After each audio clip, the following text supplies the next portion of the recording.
Gênese no lar. Evangelho no coração. Que bênção estarmos juntos. Na manhã do dia 23 de outubro do ano de 2020. Tempos de iluminação, de transformação e reparação, preparação, redenção. O Espiritismo oferecido por Jesus, pelas mãos, pela mente e pelo coração de Allan Kardec, bate a porta e graças a Deus estamos tendo a oportunidade de reconhecer e abrir e convidar para entrar. Porque não basta nós entrarmos para essa doutrina. É necessário que ela entre dentro, pois estamos mergulhando no mar profundo da nossa realidade.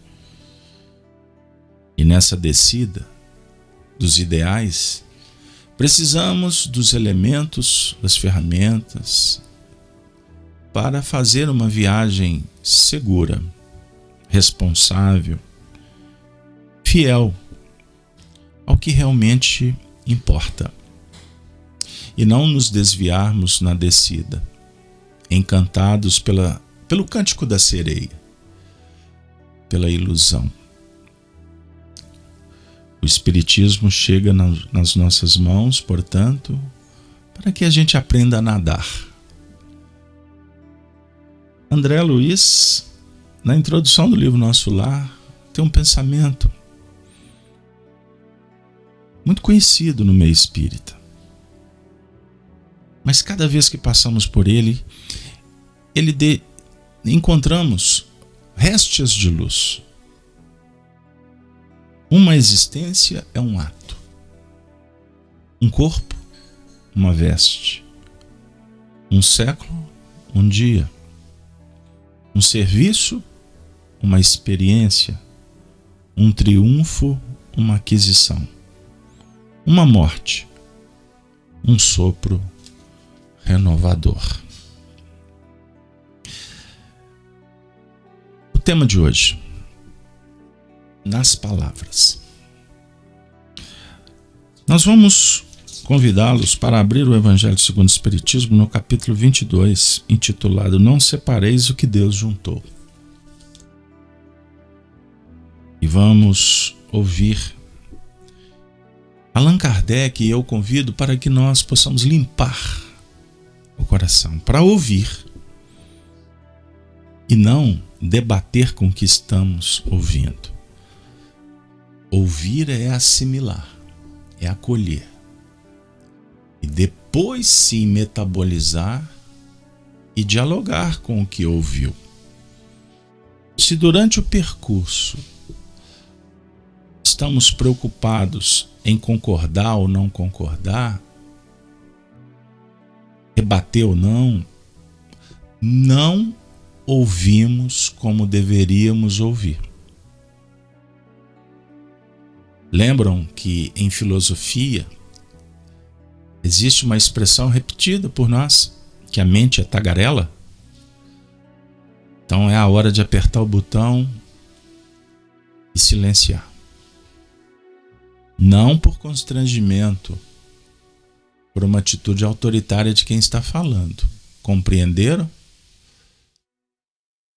O nosso papel aqui é dizer para vocês assim: ouçam o mundo como queiram, mas aqui nós estamos sendo chamados para ouvir com a alma. É diferente.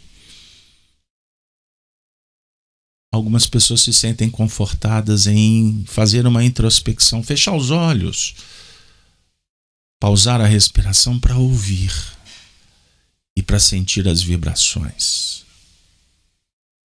Por isso é que a cadência é diferente.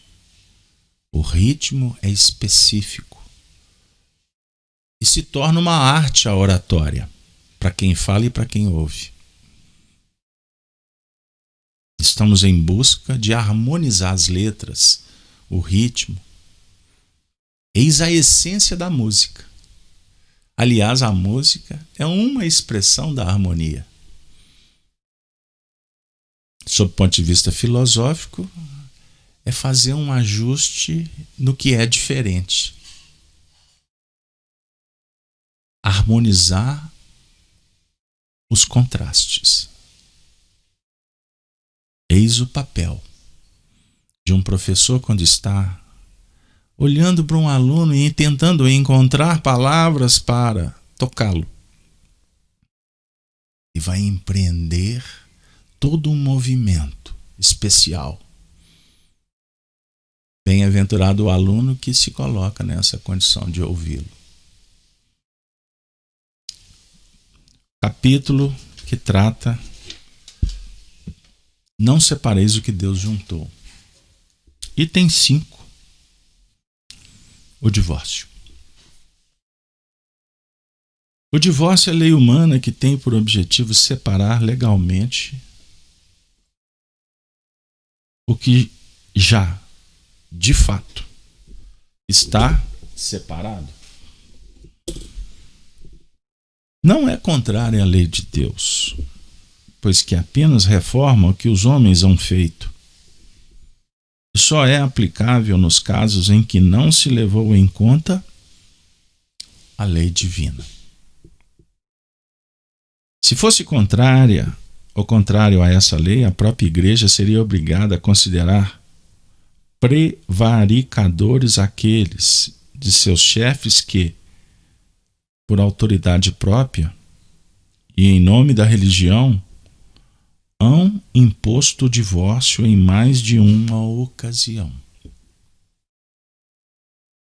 E dupla seria aí a prevaricação, porque nesses casos o divórcio há objetivado unicamente interesses materiais e não a satisfação da lei de amor. Mas nem mesmo Jesus consagrou a indissolubilidade absoluta do casamento. Não disse ele: foi por causa da dureza dos vossos corações que Moisés permitiu despedisseis vossas mulheres? Isso significa que, já ao tempo de Moisés, não sendo a afeição mútua a única determinante do casamento, a separação podia tornar-se necessária. Acrescenta, porém, no princípio não foi assim.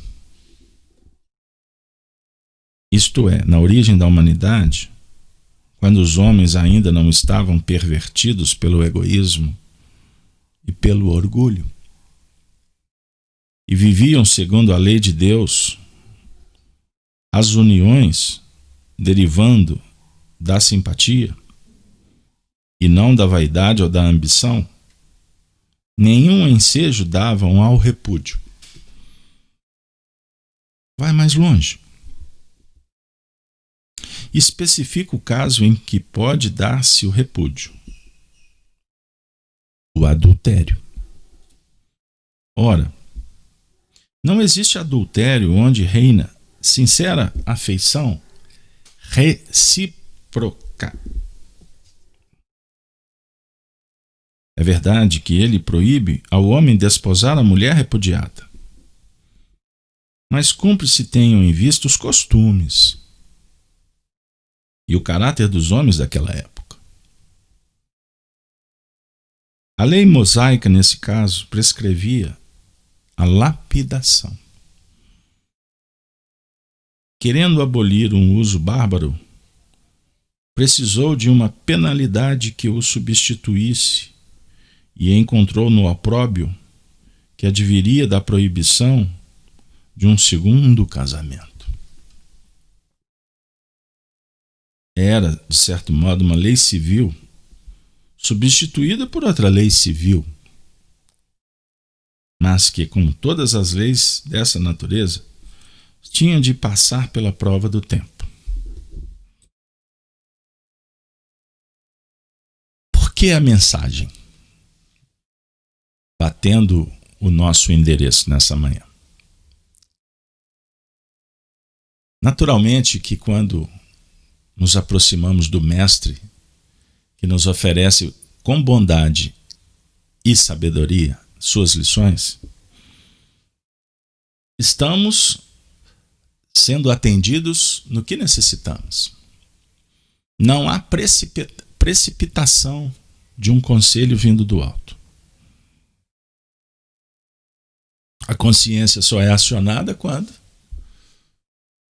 acionamos algum mecanismo e circunstancialmente ela diz: alerta, pare, olhe, prossiga ou não. A lei de Deus esculpida na intimidade. E ela não erra. E ela não dialoga com a imperfeição. A consciência é a voz da filosofia manifesta e não silenciosa. Ela diz, sem discursos, apenas com um sinal. Por quê? Estudando, esquadrinhando o psiquismo, a mente humana, existe uma faculdade que desenvolvemos: o livre-arbítrio. Dom divino, na expressão de Agostinho quando esteve na Terra. Participando da codificação espírita, ele abre N ângulos para sugerir que nós façamos avaliações permanentes. Isso é princípio platônico, socrático. Conheça a ti mesmo, lute para isso. Faça um estudo diário. Mas você não deixará de ter livre-arbítrio. O que poderemos incorrer quando usamos da liberdade para trazer malefícios para nós ou para outrem, a vida vai nos sacudir, como naquela figura usada esses dias do carregar uma xícara do café. A vida sacode e a gente derruba o café, porque você está carregando café. Se estiver carregando suco, vai derramar suco. A dizer que nós somos portadores do que somos. Nós estamos com as mãos cheias do que nós produzimos. E não dá para enganar. Você pode até convencer por um tempo, mas depois será reconhecida a árvore. Aí a vida faz os ajustes. Interessante, por que os espíritos trouxeram esse tema do divórcio? Essa é a pergunta que não quer calar. Vocês sabem que estudar o espiritismo não é dar cartilha para ninguém.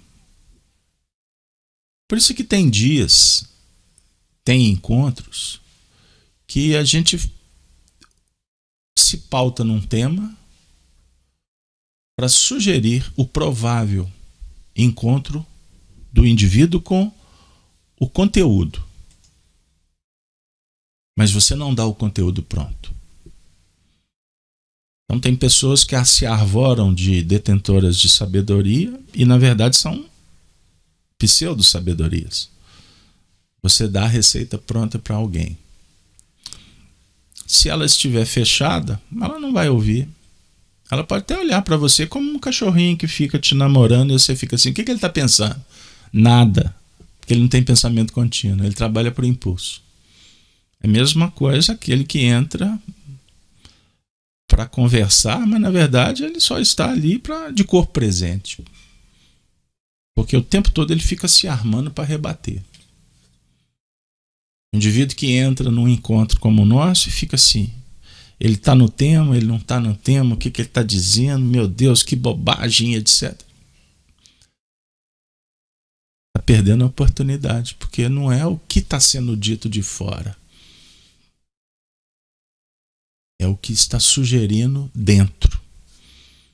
Então, quando alguém estiver falando e você estiver condenando, significa que a sua imperfeição está falando mais do que a virtude que precisa de ser trabalhada. Sugestão. Se inscreva num canal que você tem afinidade. Dê um like de verdade quando você se sinta feliz. E dê um dislike ou se inscreva em outro. É muito simples, não precisa de brigar. Porque o mundo atual é um mundo das infantilidades emocionais que dislike, remover, criar problemas em grupos, significa um divórcio. No princípio não foi assim. Quando você se vincula, não foi um movimento espontâneo, natural, com expectativa. Num relacionamento, quando iniciamos, não é pautado nas flores, nas luzes, na paixão. Quando dois seres dão as mãos e fazem promessas, juras de amor, vamos casar. E hoje em dia casar é, vamos morar junto? Pode ser até por aí. Não estou entrando no mérito. Mas significa que promessas ou juramentos são palavras incompreendidas, esvaziadas. Ou lusco-fusco. Você até sabe o significado, você entrou no Google e viu lá, ato ou efeito. Ok. Mas não há uma compreensão da responsabilidade. O tamanho do dever. Porque duas almas se unem para crescerem juntas. Essa teoria da alma gêmea. Essa é a essência da proposta de Platão lá atrás. Aí viram a figura e falaram assim, a alma gêmea é duas metades, de laranja, de pera, de... Não sei se uva dá para ter metade. Não, acho que uva não dá não, né? Porque ela vai se falecer toda. Não é assim? Não é não. Não existe metade. Mas existem almas que se consagram. O sagrado é o ato do divino.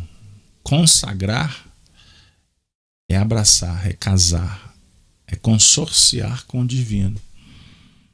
Do princípio, o consórcio é divino, é superior. Por que muda? Por que deixamos de investir? Aí vem as teses utilitaristas, materialistas, ideológicas. Teses que foram criadas por sofistas para criar confusão no meio. E elas perduram até hoje. E são utilizadas para justificar a imperfeição. Porque quando sugere lutas que favorecem apenas o bem-estar pessoal, elas são desautorizadas sob o ponto de vista divino, embora justas na Terra. Então você é um idealista, você sonha num mundo lindo, perfeito. Todos nós somos. E por isso somos políticos. Aliás, a política é uma palavra esvaziada. Porque não há relação sem política. A política que sugere um debate para se construir e não para destruir. E se é para construir, não é construir só pensando em si ou na sua prole. Mesmo que o discurso seja democrático representativo. Interessante até. Não estava no contexto, mas nos lembramos que a democracia, quando na Grécia, ela não era representativa. Ela era democracia mesmo, porque o povo é que tomava decisão. Passou-se a ter representantes, naturalmente, pela diversidade, mas os representantes deixam de representar logo que são eleitos, na sua grande maioria. Não estou generalizando. Não estou falando porque, como somos egoístas, a tendência é que você olhe para o umbigo. Apenas para o seu umbigo. E não olha para frente. Filosofia é caminhar ereto na direção dos princípios que esposa. Mas você está falando de ligação ou de ruptura? Não, nós temos que falar da ligação, porque a ruptura, ela não surgiu no início. Porque senão não haveria ligação. Não bateu, não casou, não juntou. Não houve compartilhamento. Ou quando não bate, há cada um partido para o seu próprio universo. Então, separação, ela é uma palavra que sugere novas escolhas, novos caminhos. Sobre o ponto de vista de um sistema rígido, tradicional, dos casamentos que foram se organizando na Terra com o objetivo de dar uma base para a sociedade e se tornou, inclusive, abençoado pelas tradições, nos dias de hoje eles tomaram um outro formato, onde prioriza-se muitas coisas e não é tão valorizado o que é mais importante: compromisso moral, evolução dos seres. Aí, naturalmente, nós sabemos que existem casamentos doutrinariamente. Vamos trazer a teoria espírita, ensinada pelos autores espirituais, consagrados, ou seja, balizados. Vamos falar assim para não dar uma ideia de superfaturamento de poderes. E há os casamentos expiatórios, sem vínculo moral. Acontece. E quando eu falo casamento, pessoal, lembra aí, não estou falando da aliança, eu não estou falando do papel, porque hoje só de estar junto, por direito, já é considerado as relações, uniões estáveis, que dá direitos até materiais. Ponto. Eu estou falando de todas as relações, de marido e mulher, de pai e filho, filho e mãe, com seus pais, com seus avós, com seus vizinhos, com seus primos, são casamentos. São relações. Toda relação pressupõe um consórcio. Tá? Combinado? Ah, mas nós temos relações que não são compromissos morais, sem dúvida. Eu gosto da relação sua com a dona da padaria. Ou com o dono da padaria. Aquele companheiro lá do comércio que te vende de verduras. Você tem um relacionamento superficial com ele, mas é um relacionamento que pode durar anos. Quem mora em comunidades, lugares superpovoados, sabe do que eu estou dizendo. É muito legal. Você sente alegria em ir lá no açougue. Fulano, aí conta um caso. Aí em alguns lugares sugere uma fofoca. Você vê o que aconteceu com o... E aí vai. São relações. Na casa espírita nós temos muitas relações e pode ser que a maioria seja até superficial, porque a gente fica tão pouco tempo juntos, não é verdade? Mas há amizades profundas no centro espírita também. Que voltem, sim. Porque quando nós entramos no âmbito da relação expiatória, ela acontece por circunstâncias que favoreceram encontros pautados em paixões, até numa proximidade, numa intimidade, atos sexuais, práticas e etc., e que daí pode gerar um vínculo. Não há ali, vamos dizer assim, sob o ponto de vista do eu me comprometo, uma responsabilidade moral. Então surgiu por uma circunstância e depois paga-se o preço por isso. Em alguns casos, costuma até funcionar e depois vira um tratado especial e até sublime. Mas a ideia nem sempre é muito agradável, porque são almas que se encontram, talvez em alguns casos até sem compromissos espirituais traçados. E aí nós vamos entender o porquê de dramas passionais, violência e etc, que os jornais oferecem aí todos os dias. A maioria dos relacionamentos são provacionais. Prova e expiação. Testes, como somos infantis, erramos, temos dificuldades e aí a gente acaba expiando. O que é expiação? Tem um câncer? Tem uma doença? Não, expiar significa pôr para fora. Que pode a doença até favorecer. O indivíduo pode ter um câncer e se manter incólume, como uma doença grave e se desequilibrar e promover uma ruptura com as questões divinas. Por exemplo, se rebelar contra Deus. Então, expiar é pôr para fora. Expiar. Expiação é uma ação que sugere trabalhar o que está dentro e geralmente se dá a duras penas. A maioria dos relacionamentos são provas e expiações, que caracteriza, portanto, encontros marcados na tela das programações, que começam muito antes da gente vir à Terra. E nessa trajetória a gente pode ou não abraçar, pode ou não desvincular dos compromissos. E dentro de uma linha cada vez maior, de mais amplitude de liberdade, embora os corporativismos, a política partidária que quer dominar o mundo, forças dragonianas que querem tirar a liberdade de expressão das pessoas, insistam, mas elas não são superiores, portanto são de baixo, elas ficarão pelo caminho.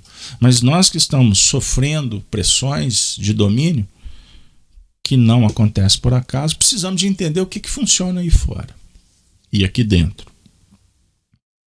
E por isso essas forças querem fomentar a dissolução total do casamento e da família. Acabar com o compromisso moral. Tirar Deus da vida. E não tirar Deus não significa só matar, tirar religiões. Não, é tirar a possibilidade de transcendência das pessoas. A esperança, a fé. E assim, à medida em que você promove o liberalismo, ou não é liberalismo, a libertinagem, que é você fazer o que você quiser e pouco se importa as consequências, naturalmente, isso é bem claro que o objetivo é destruir a célula mais importante que sustenta a sociedade, que é a família. E, repito, o casamento, divórcio, tem a ver com escolhas. E por mais que legalizado, por conta da dureza dos pensamentos, dos sentimentos, que se torna, de uma certa forma, a possibilidade, porque a sociedade ela não pode falar mais alto do que a individualidade. Embora a individualidade esteja dentro de um contexto social. Mas os valores, os compromissos que são traçados por dois corações, como são divinos, o ideal é que estejamos vinculados a eles até o fim, querendo ou não a sociedade. Mas, no contexto da legalização, da liberdade, ninguém é obrigado, entre aspas, a suportar determinadas expiações, provas. Por exemplo, a violência, o desrespeito, N coisas que são assuntos desagradáveis. E que colocam o indivíduo muitas vezes na condição de, olha, sinceramente, realmente não dá. Vamos dar um time. Porque o divórcio, como é a legalização do que impossível levar a efeito, ele sugere que a gente realmente possa nos compromissar mais na hora de escolher. Porque depois que você escolhe, você não consegue dominar mais o fenômeno da escolha e suas respostas. Então a gente tem que aprender a escolher melhor. Mas na hora de escolher existem outros fatores. Você acredita sempre que é luz. E depois no dia a dia, nem sempre o que você achou era. Ou atende às suas expectativas. Porque o que nós queremos? Que o outro seja perfeito. Que o outro seja lindo, maravilhoso, equilibrado, justo, nobre, romântico. Aí deixou de ser, então agora eu troco. É assim que funciona. Certa feita, uma jovem me procurou falando assim: Carlos Alberto, eu estou tão frustrado nos meus relacionamentos. Eu perguntei, por quê? Porque eu queria um homem, alma gêmea para o meu caminho. Que ele fosse bonito, inteligente, que ele fosse ponderado, que ele fosse nobre, que ele fosse romântico, que ele gostasse de músicas clássicas, que ele fosse espiritualizado, que ele fosse vegano, que ele... Puxa vida. Aí, por fim, ela disse: eu não encontro, estou há anos procurando. Aonde você acha que eu posso encontrá-lo? As perguntas são assim, bate-prontos. Porque eu quero uma relação que vá até o fim. Eu quero envelhecer com ele. Eu quero desencarnar de mãos dadas. Aí eu perguntei para ela: me conta, quais os ambientes que você frequenta? Quais pessoas que você se relaciona? Depois que ela se expressou, eu disse: pouco provável que você ache. Por quê? Para que você encontre esse tipo perfeito, você tem que começar a promover as suas mudanças interiores para você se fazer merecedor ou merecedora. Qual que é o tipo perfeito que a humanidade tem como referência? Esse maravilhoso que ficou conhecido com a iconoclastia ocidental como aquele homem dos olhos azuis, do cabelo esvoaçante, dourado, com muitos poderes, bondoso. Aí o viajor da maionese, ele devia ser tão romântico. E aí você vai dentro de uma visão extremamente materialista. E ajustado naturalmente a um conceito ocidental que o olho azul é mais bonito que o olho de outra cor. O que eu quero dizer com isso? Enquanto nós procuramos a perfeição e a beleza fora, a alma gêmea que está caminhando no universo, nós iremos nos decepcionar porque estamos iludidos. Uma coisa é você ter expectativa de ter uma coisa boa na sua vida, de alguém que possa caminhar com você, que possa te ajudar a crescer. E um super astro estelar, você não vai conseguir compreendê-lo. Não vai dar liga no dia a dia. Dá pra gente pensar em você dividindo a cozinha com Jesus, fritando um ovo, enquanto o outro faz salada, esbarrando naquela cozinha pequena, enquanto um lava, o outro passa. Já imaginou? Não dá. Ele é vaporoso. Ele é um espírito intocável. Estou brincando para fazer com que a mensagem seja tranquila, para que a gente possa compreender o que vem a ser misericórdia, bondade, amizade, respeito, inclusive as diferenças. Porque se no início não era assim, significa que no início as nossas relações foram motivadas pelos sentimentos, pelo desejo mais nobre e sincero de viver um momento legal. Só que com o Espiritismo, que esclarece Jesus, a mensagem diz assim: para você chegar nesse lugar perfeito, que é um estado de alma feliz, preenchido, amor, irradiando amor para todo lado e felicidade, você tem que trabalhar, você tem que se esforçar e saber que isso não acontece de uma hora para outra. O encantamento de uma princesa no momento do casamento, que todo mundo fica admirado quando ela entrava na igreja para chegar no altar, e aí todo mundo se recordava das rainhas da antiguidade, dos belos vestidos da grinalda, da coroa, aqueles vestidos arrastando pelo chão. Meu Deus, que coisa maravilhosa. Aí alguém pensa assim, com lágrimas nos olhos, porque mulher se encanta com aquele momento. Todas. E alguns homens também. Se encantam porque brota um sentimento puro. Todo aquele glamour de fora, ele na verdade, ele reflete o que está dentro. Então esse encantamento de fora, ele é transitório e foi importante e ainda há de ser importante por muito tempo para muita gente. Mas vocês já participaram de um casamento simples, sem nenhum aparato? Quem sabe isso aconteceu com a história de sua família, com seus pais, seus avós, ou uma história no mundo medieval, antigo, primitivo, em que duas almas se enamoraram, se consorciaram e se amaram a vida toda, lutando sol a sol para vencer as próprias imperfeições. E compreenderam que estar junto significa dar as mãos para crescer juntos. E se não houver humildade, respeito, fraternidade, não adianta romances principescos que têm prazo de validade.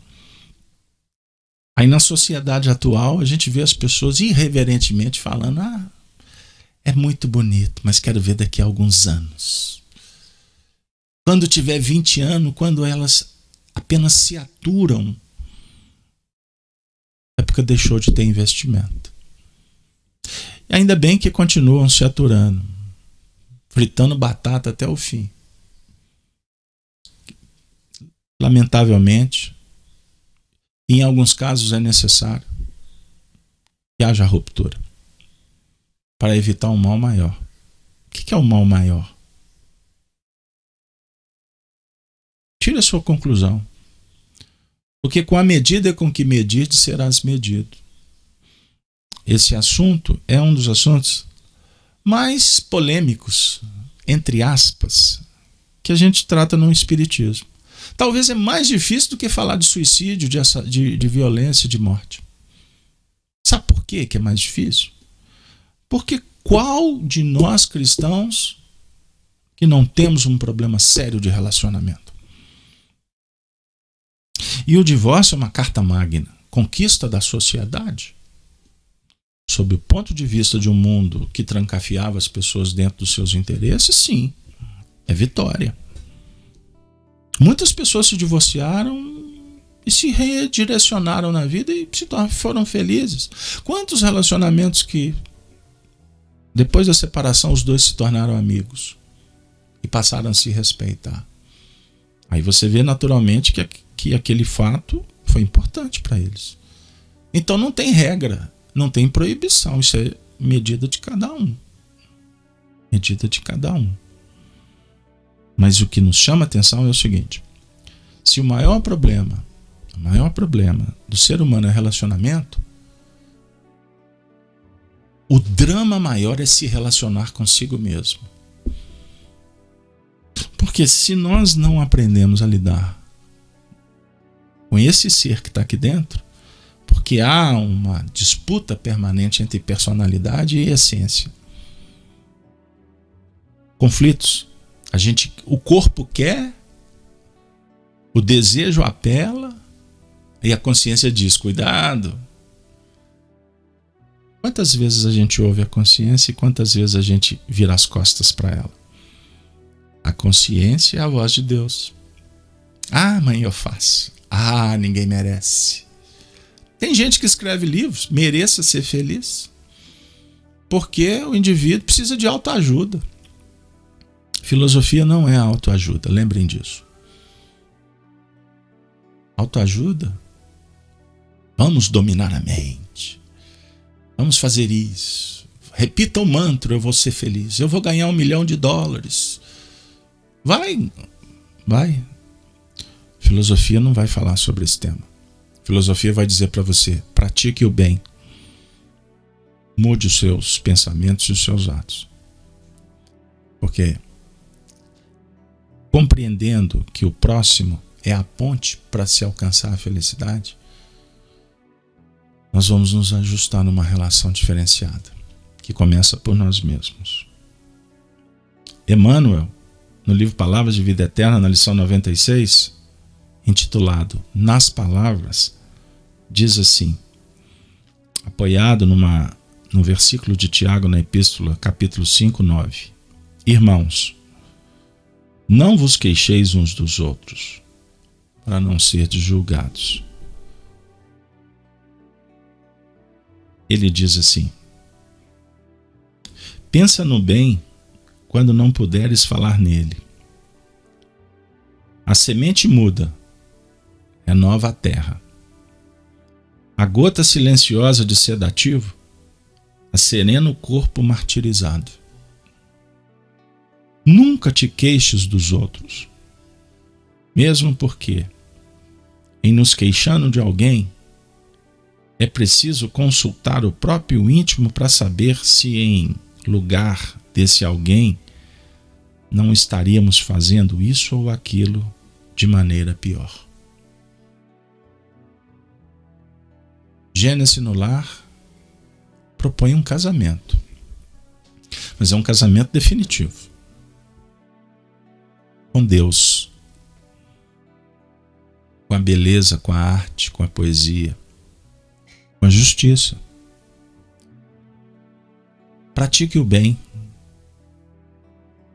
para que jamais você precise de utilizar a palavra eu te odeio, eu não quero mais, suma da minha vida, me deixe em paz.